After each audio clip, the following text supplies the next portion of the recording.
আসসালামু আলাইকুম, সবাই কেমন আছেন? আশা করছি সবাই ভালো। তো চলে আসলাম নতুন আরেকটা ভিডিও নিয়ে। আমি শরীফুল ইসলাম কথা বলতেছি গুরু ইউরোপ ডায়েরি থেকে। তো আশা করছি সবাই ভালো আছেন। আমিও দোয়া করি আপনারা সবাই ভালো থাকেন। তো অনেক ভাই প্রশ্ন করতেছেন, আজকে চেষ্টা করব কয়েকটা প্রশ্নের নিয়ে আসলে আলোচনা করার জন্য। চেষ্টা করব আপনাদেরকে সঠিক উত্তর দেওয়ার জন্য। প্রথমত অনেক লোকেরই প্রশ্ন হচ্ছে, ভাই সার্বিয়ার ভিসা কেন দেরিতে হচ্ছে? হ্যাঁ, তো সার্বিয়ার ভিসা আসলে কেন দেরিতে হচ্ছে, এই বিষয়টা হচ্ছে সার্বিয়াতে বর্তমানে আসলে আমি এতটুকু বলবো, বর্তমানে ইউরোপের যতগুলো অ্যাম্বাসি ওপেন আছে ভিসা দিচ্ছে, তার চেয়ে সবচাইতে টপ যদি আমি বলি কোনো দেশ, তার মধ্যে সার্বিয়া হচ্ছে প্রথম।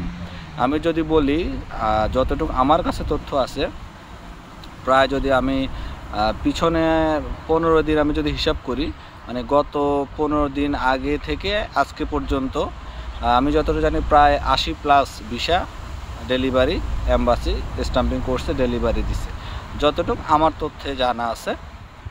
তো আমি বলবো ভিসা লেট হচ্ছে, এর মূল কারণ হচ্ছে তাদের কার্যক্রমটা একটু স্লো আছে, মানে তারা একটু দেরিতে কাজ করতেছে, ভিসা দেরিতে দিচ্ছে, বাট তাদের কার্যক্রম চলমান আছে, মানে তারা ভিসা দিচ্ছে, এটাই হচ্ছে বড় কথা।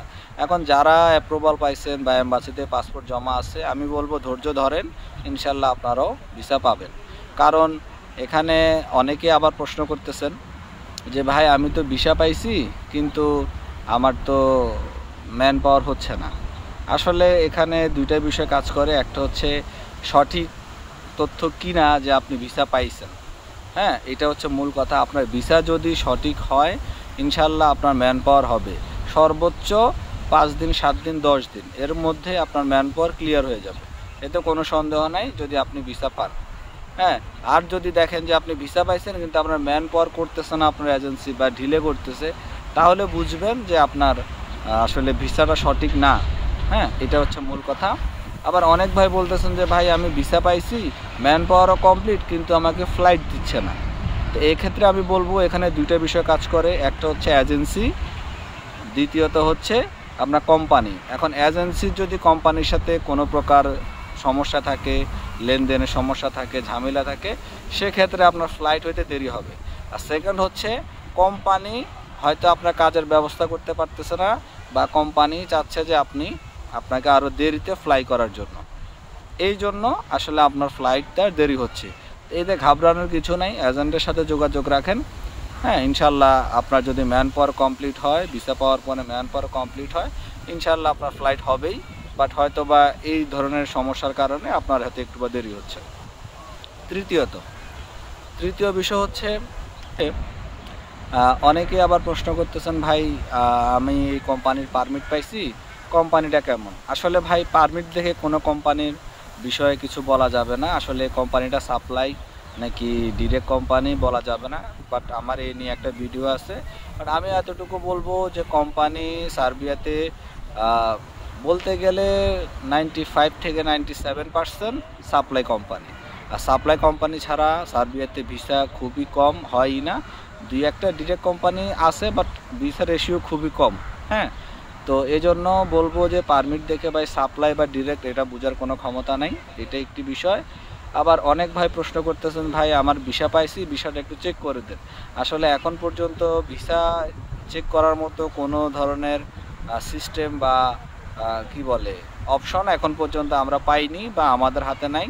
হ্যাঁ, তো একটা কথা হচ্ছে আপনার ভিসা পাওয়ার পরে যখনই আপনার ম্যান পাওয়ার কমপ্লিট হবে, তখনই আপনি মনে করবেন যে আপনার ভিসাটা রিয়েল। হ্যাঁ, আর আরেক কথা হচ্ছে ধরেন কোনো এজেন্ট আপনাকে ভিসার কপি দিল, আপনি সেই ভিসাটা কি করবেন, সেই ভিসাটা আপনি চেক করবেন কিভাবে?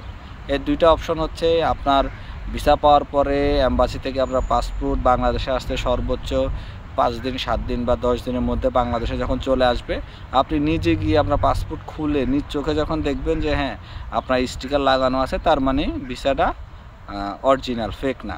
আরেকটা বিষয় হচ্ছে আপনি যখন ভিসা পাবেন, ভিসা পাওয়ার পরে আপনার যখন ম্যান পাওয়ার কমপ্লিট হয়ে যাবে, তখনই বুঝবেন আপনার ভিসাটা রিয়েল। ঠিক আছে, তো এই অন্য কোনো আর আসলে উপায় নাই। আর একটা কথা বলবো, আপনি যে এজেন্সির কাছে আপনি পাসপোর্ট জমা দিচ্ছেন, সে এজেন্সি বিগত সময়ে কি পরিমাণ লোক সার্বিয়াতে আনতে পারছে এটার উপরে ডিপেন্ড করে এজেন্সি কি আপনাকে ফেক ভিসা দিচ্ছে নাকি অরিজিনাল ভিসা দিচ্ছে। যদি মনে করেন যে না বিগত সময় এই এজেন্সি ভালো লোক পাঠাচ্ছে সার্বিয়াতে, তাদের কোনো এই ধরনের কোনো মানে গত সময়গুলোতে এই ধরনের কোনো নিউজ হয়নি যে তারা কাউকে ফেক ভিসা দিছে, তাহলে মনে করতে পারেন যে ইনশাল্লাহ আপনার ভিসাও সে ফেক দিবে না। এটি একটি বিষয়। তো অ্যাপ্রুভাল, অনেক ভাই প্রশ্ন করতেছেন যে ভাই আমি অ্যাপ্রুভাল পাইছি, অ্যাপ্রুভাল পেলেই কি ভিসা আমি 100% পাবো? জি ভাই, আপনি যদি অ্যাপ্রুভাল পেয়ে যান অনলাইন করার পরে, আপনার সমস্ত ডকুমেন্ট জমা দেওয়ার পরে আপনি যদি অ্যাপ্রুভাল পান, ইনশাল্লাহ আপনার ভিসা হবে, এতে কোনো সন্দেহ নাই, আপনি ভিসা পাবেন। বাট সেক্ষেত্রে 98%ই ভিসা পাওয়ার চান্স থাকে, এতে কোনো সন্দেহ নেই, আপনি ইনশাল্লাহ ভিসা পাবেন। কারণ 100% কোনো কিছুই হয় না, কোনো কিছুই বলা যাবে না। হ্যাঁ, কারণ বর্তমানে ভিসা যেমন ডেলিভারি হচ্ছে তেমন রিফিউজও কিন্তু অনেক হচ্ছে। ঠিক আছে, তো অ্যাপ্রুভাল পেলে ইনশাল্লাহ ভিসা হবে, এতে কোনো সমস্যা নেই। তো অনেক ভাই প্রশ্ন করতেছেন যে ভাই আমার পাসপোর্ট অ্যাপ্রুভাল হওয়ার পরে দিল্লি অ্যাম্বাসিতে দীর্ঘদিন পরে আছে, বাট আমি ভিসা পাচ্ছি না, এর সমস্যাটা কোথায় হচ্ছে? তো তাই সে ভাইদেরকে বলবো, ভাই আপনার যদি পাসপোর্ট দিল্লি অ্যাম্বাসিতে থাকে, তাহলে যদি ভিসা পেতে আপনার দেরি হয়, এখানে দুটা বিষয় কাজ করে। প্রথম বিষয় হচ্ছে আপনার ডকুমেন্ট সমস্যা একটা, সেকেন্ড হচ্ছে কোম্পানিগত সমস্যা। এখন ধরেন আপনার কোম্পানি কোনো সমস্যা আছে, বাট সেটা তো আপনি জানেন, আপনার এজেন্ট কিন্তু সেটা জানে। ধরেন আপনার কোম্পানির ব্লক হয়ে গেছে, বা কোম্পানির ইন্স্যুরেন্সগত কোনো সমস্যা, বা কোম্পানির হচ্ছে আপনার ডকুমেন্টসগত কোনো সমস্যা আছে, তাদের কোনো পেমেন্ট বাকি আছে, বা তারা দেখা যাচ্ছে কোনো কোম্পানি আপনার লোক লাগবে, সে কোম্পানিতে 10 জন, বাট সে পারমিট ইস্যু করছে 50টা। তো সেক্ষেত্রে আপনার অ্যাম্বাসি যদি এই ধরনের বিষয় সন্দেহমূলক হয়, তখন তারা যাচাই বাছাই করে, এতে আপনার দীর্ঘ সময় লেগে যায়। এই যাচাই বাছাই করার ক্ষেত্রে কোম্পানি অ্যাম্বাসি যখন দেখে যে না এই কোম্পানির 10 জনের সক্ষমতা আছে, সেক্ষেত্রে 50 জনের মধ্যে 10 জনের ভিসা তারা দিবে, আর বাকি 40 জনের ভিসাই তারা আপনার ব্যাড ইন্টেনশন দেখিয়ে আপনার রিজেক্ট করে দিবে। হ্যাঁ, এটি একটি বিষয়। আর আপনার এজেন্ট যখন আপনার পারমিট অনলাইন করে, সেক্ষেত্রে যদি ডকুমেন্টগত কোনো সমস্যা থাকে, ভুল করে, সেক্ষেত্রে কিন্তু আপনার ভিসা পেতে দেরি হবে, এটি একটি বিষয়। আর একটা বিষয় হচ্ছে কোম্পানি যদি আপনার সব ডকুমেন্টস ঠিক থাকে, এম্বাসি কোম্পানিকে একটা মেইল করে, কোম্পানি থেকে যদি ফিডব্যাক দিয়ে দেয়, তাহলে আপনার ভিসা স্ট্যাম্পিং হয়ে যাবে। আর কোম্পানি যদি ফিডব্যাক দিতে দেরি হয়, সেক্ষেত্রে কিন্তু আপনার ভিসা স্ট্যাম্পিং হবে না, আপনার পাসপোর্টটা ওইভাবে তারা রেখে দিবে। পরবর্তীতে তারা আবারও আপনার কোম্পানিকে মেল করবে, তারা যদি আপনার রিপ্লাই দেয় যে হ্যাঁ, তাহলে আপনার ভিসা হবে, না হলে আপনার ভিসা রিফিউজ করে দিবে বা রিজেক্ট করে দিবে। হ্যাঁ, এই জন্য আপনি আপনার এজেন্টের সাথে কথা বলবেন, এজেন্ট সব কিছুই জানে। কারণ দেখা যাচ্ছে যে কোম্পানির সাথে এজেন্টের চুক্তি আছে, এজেন্ট হয়তো ঠিকমতো কোম্পানিকে আপনার পেমেন্ট ক্লিয়ার করতেছে না, এই জন্য কোম্পানিও আপনার ভিসা করতে চাচ্ছে না, এটি হতে পারে। তো এই জন্য আসলে আপনারা কোম্পানি এজেন্টের সাথে আলোচনা করবেন সবগুলো বিষয়ে। তো সব ভাইদেরকে বলবো, ভাই যারা আপনারা ইনশাল্লাহ ধৈর্য ধরে ছিলেন বা এখনও অ্যাপ্রুভ পাইছেন বা ভিসা পাওয়ার জন্য অপেক্ষায় আছেন, সবাইকে বলবো ধৈর্য ধরেন। সার্বিয়া কিন্তু প্রচুর ভিসা দিচ্ছে বর্তমানে, এবং অনেক ভাই ফ্লাই করে আসতেছে, এটি একটি বিষয়। তো সবাই ধৈর্য ধরবেন, এটি অনুরোধ রইল, ইনশাল্লাহ আপনাদের ভিসা পাবেন বা স্বপ্নটা পূরণ হবে। তো সবাই ভালো থাকবেন, আবারও কথা হবে অন্য আরেকটা ভিডিওতে। সবাই ভালো থাকবেন, আসসালামু আলাইকুম।